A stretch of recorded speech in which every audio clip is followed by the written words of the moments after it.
আসসালামু আলাইকুম প্রিয় নবম দশম শ্রেণীর শিক্ষার্থীরা, আশা করি তোমরা ভালো আছো।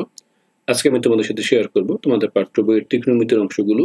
আশা করি তোমরা দেখতে পারতেছো। আমরা 22 থেকে শুরু করব, ক্রমান্বয়ে সবগুলো সলভ করে দেওয়ার চেষ্টা করব। আশা করি তোমরা বুঝবে, কেউ না বুঝলে অবশ্যই কমেন্টস করবে। আমরা শুরুতে 22 নম্বর কোশ্চেনটি দেখাচ্ছি।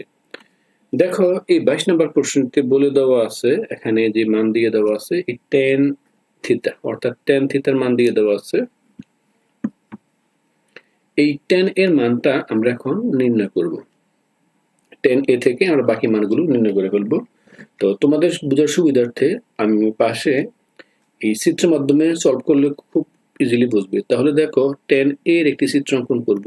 এটা হচ্ছে এই বরাবর টানলাম, এই আমরা এখন এইভাবে আগে সমকোণ ত্রিভুজ অঙ্কন করব। সমকোণ ত্রিভুজের যেহেতু এটা tan a, এই অংশটার নাম দিতে হবে a, এটা নাম দিতে হবে b, এবং তার নাম দিতে হবে c। আশা করি এই অংশটা তোমরা বুঝতে পারছো, এটা নিয়ে কারো কোনো প্রবলেম নেই। যেহেতু এটা a অ্যাঙ্গেল, আর চিত্রটা আমরা আঁকবো, চিত্রটা একটু দেখে নাও। এই চিত্রটা হচ্ছে তোমার এই tan a এর চিত্র। tan a ইজ ইকুয়াল দেওয়া আছে 1/√3। tan a এর মান দিয়ে দেওয়া আছে 1/√3। আশা করি তোমরা এখান থেকে বুঝতে পারছো। tan থিটা আমরা জানি লম্ব বাই ভূমি, এটা হচ্ছে লম্ব, এটা হচ্ছে তোমার এই ভূমি। এখন আমাকে অতিভুজ নির্ণয় করলেই কাজ শেষ। তাহলে এখন আমরা পিথাগোরাসের সাহায্যে আমরা একটু হেল্প নেব। এখন দেখো, প্রথমে আমরা এই পিথাগোরাসের হেল্প নেব।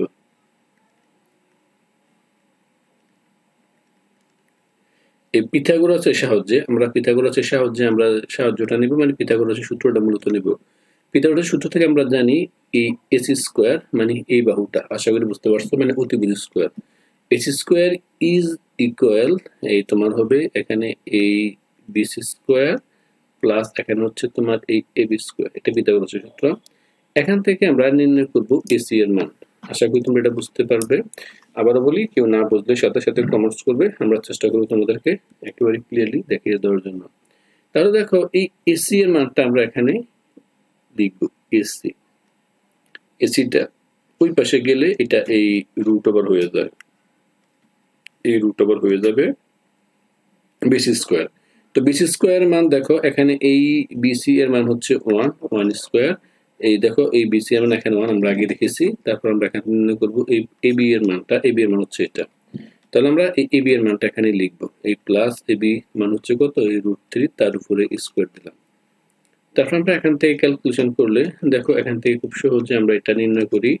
1 স্কয়ার মানে 1, √3 মানে হচ্ছে 3। তাহলে আলটিমেট ক্যালকুলেশন করলে √4। তাহলে সুতরাং আমরা এখান থেকে এই AC এর মান নির্ণয় করতে পারি 2, অর্থাৎ এটাকে দিলাম হচ্ছে 2। এবার এখান থেকে আমরা এই যে কোসেক সেক এর মানটা আমরা নির্ণয় করব। তো এখন যেহেতু আমরা ত্রিভুজের মানটা পেয়েছি, আমরা এখন এই কাজটা আমরা করব। আমরা 23 নম্বর কোশ্চেনটা লিখেছিলাম, আমরা 23 নম্বর কোশ্চেনটা একটু পরে আবার সলভ করব। আশা করি তোমরা এটা বুঝবে, না বুঝলে দেখো এখন আমরা নির্ণয় করতে হবে এখান থেকে এই প্রশ্নটা দেখো, নির্ণয় করতে হবে কোসেক স্কয়ারের মান নির্ণয় করতে হবে। তাই কোসেক স্কয়ার মানটা আমরা এখান থেকে লিখব। তাহলে কোসেক মানে কি বলতো, এই আমরা এখানে কোসেক লিখব। কোসেক হচ্ছে তোমার এই সাইনের উল্টা, মানে লম্ব বাই অতিভুজ ছিল অতিভুজ বাই লম্ব, অর্থাৎ কোসেক মানে আমরা জানি অতিভুজ বাই লম্ব। অতিভুজ হচ্ছে তোমার AC, আর এখানে এই লম্ব হচ্ছে তোমার এই BC। এখান থেকে আমরা মান বসাবো এই 2, 1, আলটিমেট মান হচ্ছে 2। এবং এই আরেকটি মান বলছে, এখানে দেখো সেক স্কয়ার দেওয়া আছে, আমরা এখান থেকে এই সেক এর মান নির্ণয় করব। তাহলে এখন থেকে দেখবো এই সেক লিখে ফেলবো, এই সেক এ। তাহলে সেক এ মানে আমরা কি জানি, সেক এ মানে আমরা জানি দেখো এই অতিভুজ বাই, অর্থাৎ এই অতিভুজ বাই ভূমি, এই BA। এই অতিভুজ ধরো আমরা এখানে এই দেখাচ্ছি, এটা হচ্ছে এই অতিভুজ, এটা হচ্ছে তোমার ভূমি। এই অতিভুজ ভূমি আমরা এখান থেকে লিখলাম। এই আশা করি বুঝতে পারছো, এই দুইটা মান আমরা এখানে দেবো। তাহলে দেখো, এই এখান থেকে আমরা এই AC এর মান কত নির্ণয় করতে পারি। AC এর মান হচ্ছে তোমার এখানে 2, আর B এর মান হচ্ছে এই √3। এবার আমরা কাজ করব, এই যে প্রশ্ন যেটা নির্ণয় করছে তার স্কয়ার মানটা, অর্থাৎ এই যে অংশটা দিয়ে দেওয়া আছে এই অংশটা আমরা এখান থেকে তার মান নির্ণয় করব। তো এটা নির্ণয় করার জন্য তার মানটা আমরা এখানে কিন্তু লিখে ফেলেছি, আশা করি এটা দেখতে পারতেছো। এখান থেকে আমরা এই তার মানটা বসাবো। তো তার মানটা বসালে কি হয়, এটা এখানে দেখো, এই অংশটাতে আমরা যদি ইকুয়াল দিয়ে মানটা লিখি, দেখো এই মানটা কোসেকের মান হচ্ছে 2। দেখো এখানে কোসেকের মান 2 নির্ণয় করছে, তাহলে কোসেকের মান আমরা এখানে 2 বসাবো।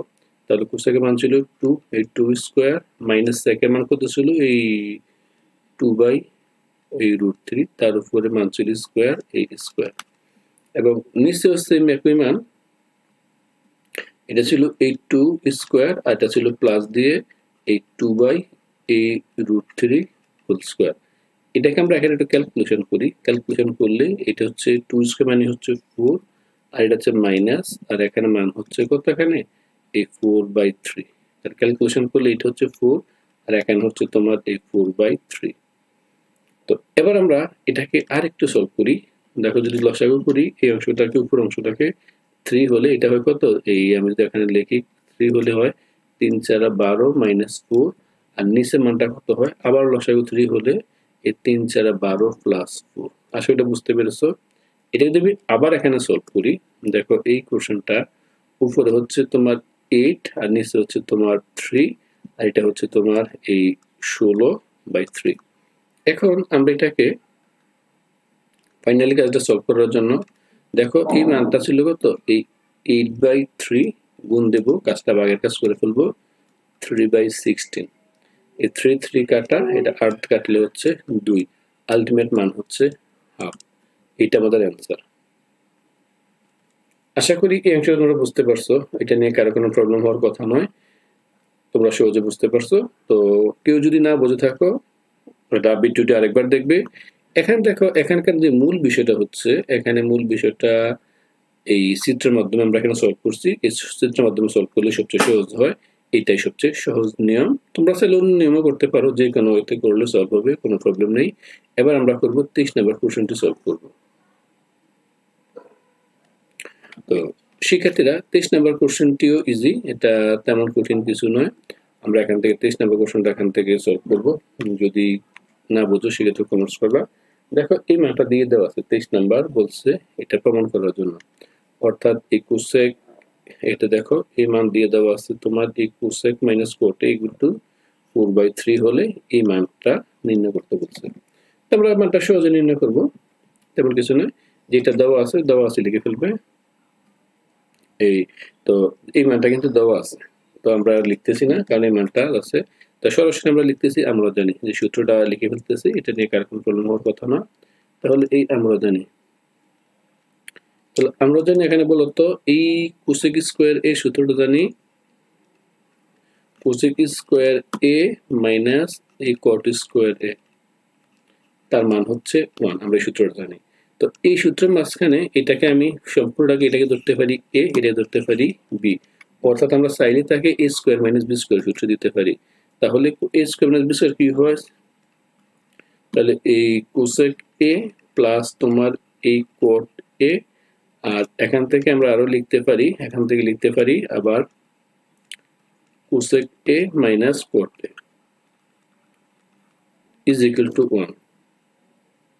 শিক্ষার্থীরা আশা করি তোমরা এই অংশটা তোমরা সবাই জানো, আমরা লাইন বাই লাইন দেখাচ্ছি। তাহলে দেখো এই যে মাইনাসের মানটা ভালো করে দেখো, এই যে মাইনাসের মানটা এখান দিয়ে দেওয়া আছে কত, 4/3, এই যে মাইনাসের মানটা, এটা 4/3 আমরা বসালে আমাদের উত্তর প্রায় সলভ হয়ে যাবে। তো কোসেক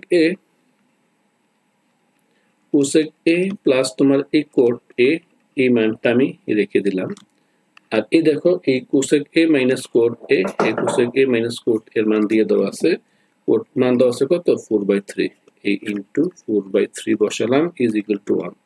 যেহেতু প্রশ্নে এই মানটা চাইছে পজিটিভটা, তাহলে আমি পজিটিভ পাশে আছি, তাহলে এই পজিটিভ আমরা এখানে সহজে লিখে ফেলবো, কোসেক এ প্লাস এই তোমার এই কোট এ ইজ ইকুয়াল টু, লিখতে পারি 1, এটা গুণ দিলে ওই পাশে চলে যাবে, ইকোনমি পাশে গেলে যেটা নিচে আছে এটা উপরে যাবে, উপরেরটা নিচে যাবে, অর্থাৎ হর লব হবে, লব হর হবে, এটা 3/4। এটাকে আরেকটু ক্যালকুলেশন করলে হচ্ছে কত, 3/4, 1 গুণ করলে 1/4, এটাই অ্যান্সার। শিক্ষার্থীরা আশা করি তোমরা এই দুটি অঙ্ক খুব সহজে বুঝতে পেরেছো। তো এটা নিয়ে যদি কারো কোনো প্রবলেম মনে হয় সেক্ষেত্রে অবশ্যই কমেন্টস করবে। আমরা এই দুটো সলভ করেছি, আমরা চেষ্টা করবো বাকি অঙ্কগুলো সলভ করতে। যদি সেক্ষেত্রে কারো প্রবলেম হয় তোমরা অবশ্যই কমেন্টস করবে। আমাদের বাকি দুটি অঙ্ক আমরা দ্বিতীয় পর্বে সলভ করার চেষ্টা করব। তোমরা আজকে এই পর্যন্তই, সবাই ভালো থাকো, আল্লাহ হাফেজ।